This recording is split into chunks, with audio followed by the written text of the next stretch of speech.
Left right side वाली जो पैर होती है ना, फुट होती है राइट साइड वाली, उसका जो प्रैक्टिस परफेक्टली जो पोजीशन है ना, वो आपको स्ट्रेट रखनी है। अगर ये आपका ब्रेक पेडल है ना, तो इसके बराबर में स्ट्रेट रखनी है। यहाँ पे आप जज कर लीजिए। ठीक है दोस्तों, आज के वीडियो के अंदर हम डिस्कस करने वाले हैं हमारा जो फुट पैर होते हैं, उनका जो फुट की जो पोजीशन होती है, एक्सीलेटर, ब्रेक, क्लच, इन तीनों पेडल के ऊपर जो हमारी फुट की पोजीशन होती है परफेक्टली, कहाँ पे हमको मूवमेंट करना है, हमारे पैर फुट को किस जगह से मूवमेंट करना है तीनों पेडल के ऊपर।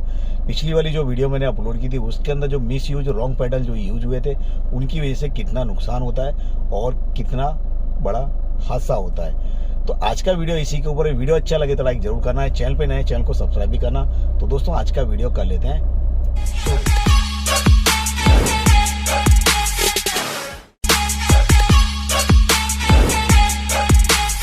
तो दोस्तों, मैं आपको बता दूं, यहाँ पर जो भी फुट की जो पोजीशन होती है, हमारे पैर की जो पोजीशन होती है, एक्सीलेटर, ब्रेक, क्लच करने की जो पोजीशन होती है ना, उसको लोग देखते हैं, देखने की वजह से उसको बहुत ज़्यादा प्रॉब्लम होती है। ठीक है, देखेंगे बार बार, आपको एक्सीलेटर, ब्रेक, क्लच दोनों चीज़ें आपको दिखने वाली नहीं है। तीनों पेडल कहीं कहीं होते हैं, उनका एक जज करना होता है, एक अंदाज़ा लगाना होता है कि हमारा एक्सीलेटर पेडल कहाँ है, ब्रेक की पेडल कहाँ पर है, कितना जो क्लच की पेडल है वो कहाँ पर है, तीनों पेडल में कितना डिस्टेंस है, और जो फुट जो हमारे पैर होते हैं उनको, उनकी जो कंप्लीट पोजीशन होती है वो कहाँ होती है। तो वो अगर हम दो पैर हैं, तीन पेडल हैं, तो दो पैर से तीन पेडल हमको यूज करने होते हैं। इसके लिए तीन पेडल बनाए गए हैं, और हमारे दो पेडल, हमारे जो दो पैर या पेडल समझ लीजिए, तो पेडल होने की वजह से ना एक पेडल को छोड़ना पड़ता है, इसके लिए दो पेडल यूज करने पड़ते हैं। अगर आप एक्सीलेटर का पेडल छोड़ेंगे तो पहले क्लच लेंगे, उसके बाद ब्रेक लेंगे, तो वहां पर एक्सीलेटर का कोई काम ही नहीं होता है। इसके लिए उस पेडल को छोड़ दिया जाता है। इसके लिए दो पैर की,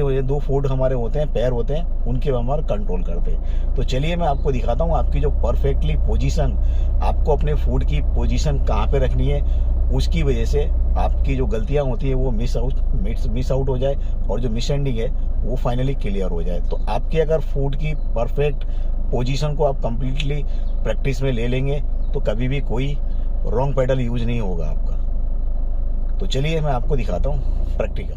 तो दोस्तों, यहाँ पर आप देखेंगे तीन पेडल हमारे हैं ऑलरेडी। सभी गाड़ियों, जो भी गाड़ियां मैनुअल ट्रांसमिशन में जो भी गाड़ियां होती हैं, उसके अंदर तीन पेडल होते हैं, एक्सीलेटर, ब्रेक और क्लच। ये तीन पेडल होते हैं मैनुअल ट्रांसमिशन जो भी गाड़ी होती है। ऑटोमेटिक मैनुअल ट्रांसमिशन जो होती है ना, उसके अंदर दो ही पेडल होते हैं, एक एक्सीलेटर का होता है, एक ब्रेक पेडल होता है, उसके अंदर क्लच पेडल नहीं होता है। तो ये जो वाले तीन पेडल है ना, तो हमारी जो लेफ्ट राइट साइड वाली जो पैर होती है ना, फुट होती है राइट साइड वाली, उसका जो प्रैक्टिस परफेक्टली जो पोजीशन है ना, वो आपको स्ट्रेट रखनी है। अगर ये आपका ब्रेक पेडल है ना, तो इसके बराबर में स्ट्रेट रखनी है। यहाँ पे आप जज कर लीजिए। ठीक है, अगर इसकी पोजीशन परफेक्ट है आपके फुट की, राइट साइड पे, राइट साइड फुट की आप परफेक्टली स्ट्रेट, आपको स्ट्रेट रखनी है, यहाँ से मालूम पड़ गया। तो जो अभी मेरी पोजीशन है वो परफेक्टली है, इसकी जो पोजीशन कंप्लीट है। ठीक है, अब इसी जगह से मैं ना पैर हटाऊंगा नहीं, यहाँ से मेरी एक्सीलेटर होगी। ठीक है, इसी से एक्सीलेटर होगी और यहाँ से ब्रेक होगी। तो इसको बिल्कुल भी नहीं हटाना है। लोग क्या करते हैं, एक्सीलेटर पे पैर रखा, फिर यहाँ से इन पर है, इस टाइप से हटा हटा के ऐसे करते हैं। ठीक है, और इसको हटाने के चक्कर में ना, उठा उठा के रखने में आपका फुट, आपका रॉन्ग पेडल यूज होता है। रॉन्ग पेडल यूज होने की वजह से हादसा होता है। तो कल मेरे पास एक भाई का कमेंट भी आया था क्लच को लेकर के। तो भाई ने बोला था कि अगर हम क्लच के पेडल के बाजू में अगर पैर रखते हैं, अपना फुट यहाँ पे रखते हैं, जब तक ऊपर रखेंगे उठा के, तब तक कोई हादसा हो सकता है, क्योंकि टाइमिंग कम होती है। तो मैं आपको बता दूं, ये एक्सीलेटर, ब्रेक, क्लच और गियर शिफ्टिंग, ये कुछ सेकंड का ही काम होता है। आपको इनको घंटे नहीं लगाने होते हैं, और ये घंटे लगाने के चक्कर में इधर उधर गियर शिफ्टिंग देखना, क्लच ब्रेक को देखना और स्टीयरिंग को देखना आगे देखने की बजाय, तो इसी चक्कर में हादसे होते हैं। तो ये जो भी मूवमेंट, जितने भी एक्सीलेटर का, ब्रेक का और जो क्लच का मूवमेंट होता है ना, वो कुछ सेकंड में ही होता है। आपको मिनट बहुत ज्यादा हो जाता है, आप मिनट लगाएंगे तो भी बहुत ज्यादा टाइम हो गया। अगर आप क्लच लेके गियर शिफ्टिंग कर रहे हैं तो आपको बहुत ही कम टाइम मिलता है। ऐसा नहीं आप 1 मिनट में गियर शिफ्ट करेंगे या क्लच लेंगे तो बहुत ज्यादा नुकसान होगा आपकी गाड़ी को भी। ठीक है, आप बिगिनर्स हैं, नए हैं, तब तक आपको कंफ्यूजन हो रहा है, तब तक आप यूज कर सकते हैं। लेकिन भाई ने बोला था यहाँ पे पैर रखकर ही गाड़ी चलाने में फायदा है।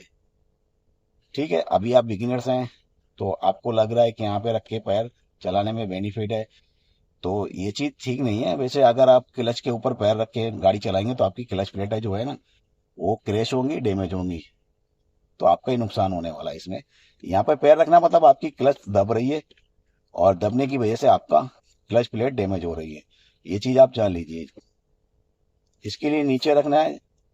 हाई ट्रैफिक है, बम्पर टू बम्पर ट्रैफिक है, तो अब इस पैर को क्या ना हाई अलर्ट पे रखना होता है हवा के अंदर। बहुत सारे जो भी ड्राइवर्स होते हैं ना, कंप्लीट, मैं भी है ना ज़्यादातर इसको हवा में रखता हूँ अगर बम्पर टू बम्पर ट्रैफिक है तो। अगर नॉर्मल ट्रैफिक है तो मैं इसको हवा में रखता ही नहीं, मैं हमेशा नीचे ही रखता हूँ। तो ये जो पोजीशन मैंने आपको बताई वो परफेक्टली है। यहाँ से स्ट्रेट रखना है बिल्कुल अपना फुट, और यहीं से आपका एक्सीलरेटर होगा और यहीं से आपका ब्रेक होगा। जब ब्रेक और क्लच की जरूरत होती है तो एक्सीलरेटर हम छोड़ देते हैं। ये चीज आपके प्रैक्टिस में आपको लेना है परफेक्टली।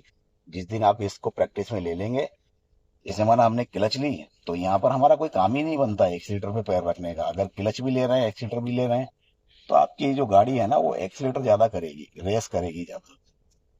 तो जहाँ पर ब्रेक लेनी होती है वहां पर हमारा पैडल एक्सीलरेटर से हट जाता है। तो एक ही फुट आपका दो पेडल पे काम करता है, और जो लेफ्ट साइड वाला जो फुट होता है वो सिर्फ और सिर्फ क्लच यूज करने के लिए होता है। बाकी इस लेफ्ट साइड वाले फुट का जो काम होता है सिर्फ क्लच यूज। बाकी ये फुट जो है आपका ना ब्रेक पे जाएगा ना यहाँ जाएगा, सिर्फ एक पेडल यूज करता है लेफ्ट साइड। तो इस लेफ्ट साइड वाले फुट से आपको सिर्फ क्लच यूज करना है, बाकी का इससे एक्सीलेटर और ब्रेक। इसके लिए ये दो पेडल बिल्कुल जस्ट, इनमें गैप ज्यादा नहीं होता, और यहाँ पर आपको डिस्टेंस ज्यादा मिलेगा।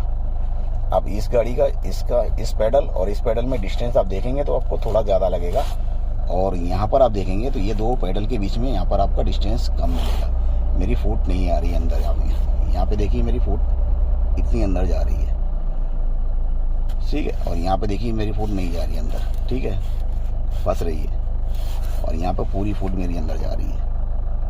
इतना डिस्टेंस है, इसके लिए रखा जाता है। यहाँ से आप परफेक्टली यहाँ से स्ट्रेट हो गया, और यहाँ से आपकी क्लच, यहाँ से एक्सीलरेटर और यहाँ से ब्रेक, ठीक है, सॉरी, एक्सीलरेटर ब्रेक। ये पोजीशन आपकी परफेक्टली हो जाती है। स्ट्रेट रखना है यहाँ पर आपको। अगर आपका फुट यहाँ पर परफेक्टली स्ट्रेट रहेगा तो आपको कभी भी रॉन्ग पैडल यूज करने की जरूरत नहीं पड़ेगी, और ये पैडल आपका यहाँ पर रहेगा। इस फुट को यहाँ रखना है, इसके ऊपर रख के आप चलाना चाह रहे हैं, बाकी इसके आपका लॉस ही होने वाला है, बेनिफिट्स तो है नहीं। तो आई होप आप समझ गए होगे। प्रैक्टिस में इसको ले लेना है और समझ लेना है, इसको रॉन्ग पैडल यूज करने की कोशिश नहीं करनी है। जो आदत आप बिगिनर्स में डाल लेंगे वही आदत आपकी लास्ट मोमेंट तक चलती रहेगी, और इसके लिए इस आदत से बचना है, जो गंदी आदत